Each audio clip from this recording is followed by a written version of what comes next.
Hi guys, let's talk about the art of block printing. What this consists of is taking a block, usually something of a soft material, creating an image on top of it, and then carving away either the background or the actual image to produce basically a stamp, okay? And then what you do is you can reuse that pattern over and over and over again by stamping lots of different surfaces, okay? And then you can actually use multiple blocks to produce even more complex prints. There are several tools that we use. There's the actual blocks themselves, there's carving tools, there's the actual ink, which is actually ink, it's not just paint, and the ink rollers, which are actually called brayers. All of these things we have for you to use. Now the blocks can actually be anything. They can be made of wood, cardboard, linoleum, rubber, even those little styrofoam plates that come under meat, you know, that you get at the grocery store. People have used those before. Okay? And this is what they end up looking like once they're carved. So you see lots of different versions. The round carved blocks, let's say, those will continue, they will make a continuous pattern, so you can roll them along a long piece of paper and get the pattern to repeat. The carving tools look something like this. They come in 5 different shapes, and they actually go into the metal tip of the little holder that you see in the back there. And all the different sizes create different cuts. Okay, and I'll make a video to show you guys how to use that.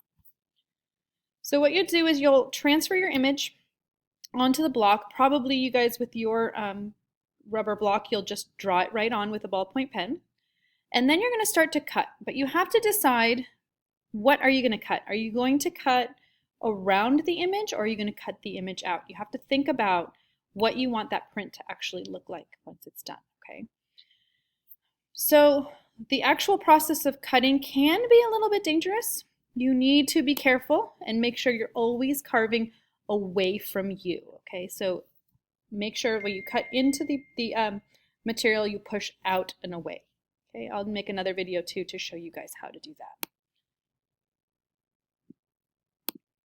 So here we have an example of somebody cutting out. Now this is a great technique to actually go around your image first and then carve into the block from there. That way you can be a little bit more careful with the actual design first, and then you can be a little bit freer once you're cutting out larger areas. Okay. This is what a completed block looks like. Now you might notice that some of those carved out areas, like here and here, are actually still a little bit high, so it is possible that some of this stuff will show up in the actual print, and that's okay. So I want you to think about that as texture, that actually adds to your print. You don't need to get rid of it completely. Moving on. Here's a picture of somebody working on their print. So again, they're not carving out totally. They're leaving some areas of texture, which is great. But also be aware that you don't really have to carve too deep. Anything that's a little bit below the surface of that part that you want to leave, like here, won't print. Here they are, very carefully carving away. Now again, here's another great example of leaving some of those lines a little bit higher up. That way you get a nice texture on the inside. So there's a lovely completed block. And that's what it looks like. Now let's talk about the other stuff, the fun stuff, the ink and the brayers, the ink rollers. We have these little metal trays that you're going to actually spread out the ink on. And this is, you guys, just a really general overview. I'm going to, there will be videos for you to show you how to actually do all of this stuff individually. Okay, so don't freak out. Here we have the guy actually using the brayer to add the ink then to their print, or their block. And then when it's loaded up, it's going to look something like this. And then you're going to actually place the paper on top of the block. So it's not like a stamp where you bring the block down onto the paper. You put the paper down onto the block, okay? And then you lift it up and the image will be there, okay? So let's look at some examples. There's a beautiful print.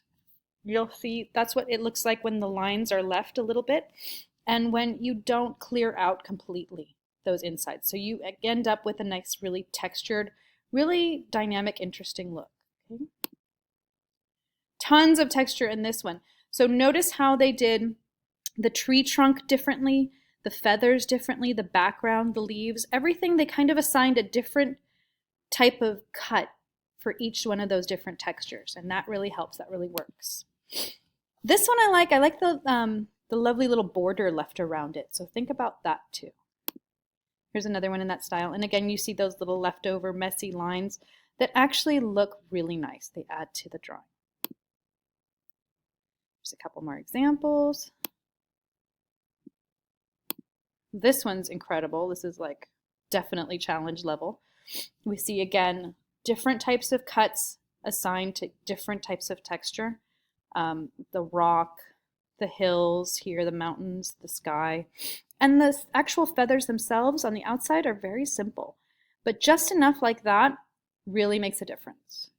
So let's talk about what you guys are going to do for your assignment. You're going to be doing your block and you're going to be printing it at least 4 different times in 4 different color combinations. And the reason we're doing that is because we're inspired by the art movement called pop art and by Andy Warhol. So make sure you watch the videos on pop art and on the life of Andy Warhol. It'll give you some great background info. But I'm sure you guys recognize this kind of situation with the different colors. So check out this one right here, the fingers. This would have been a very simple block, but adding these extra lines in the back really added a little extra something visual that really adds to the overall composition. It looks really nice. And here again we have on the little seahorse some of those leftover lines. Now this person did something really interesting. You'll see this multiple color in one. That was just by using the brayer and rolling one half of the block with one color and the other half with another color and just letting them blend together. So that's a possibility. You can do that. We got a little Bruce Lee, the house from Up, a nautilus shell. Look at the great texture inside the nautilus shell. Here, these are lovely, different textures. The bee. So this one's actually pretty simple. I mean, the design is complex, but once it was cleaned out, there wasn't a lot left over, so it's just the lines from the design. So it is actually technically kind of simplified. The narwhal, how cute is that? You know, the little splashes, and again, that little leftover line look, which I think looks really nice. Same with the flower. Wow, okay, so think about too these little radiating lines that come out from the object. How cute is that? That adds a lot of kind of visual power to that one element in the middle. This is just gorgeous. Look at the texture and the feathers right here and there. And the awesome T-Rex skull. And this one has a ton of detail.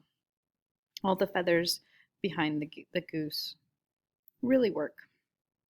So notice how this person chose to just cut out a very thin line around the overall shape of the goose. These are decisions that you're going to have to make once you draw your image.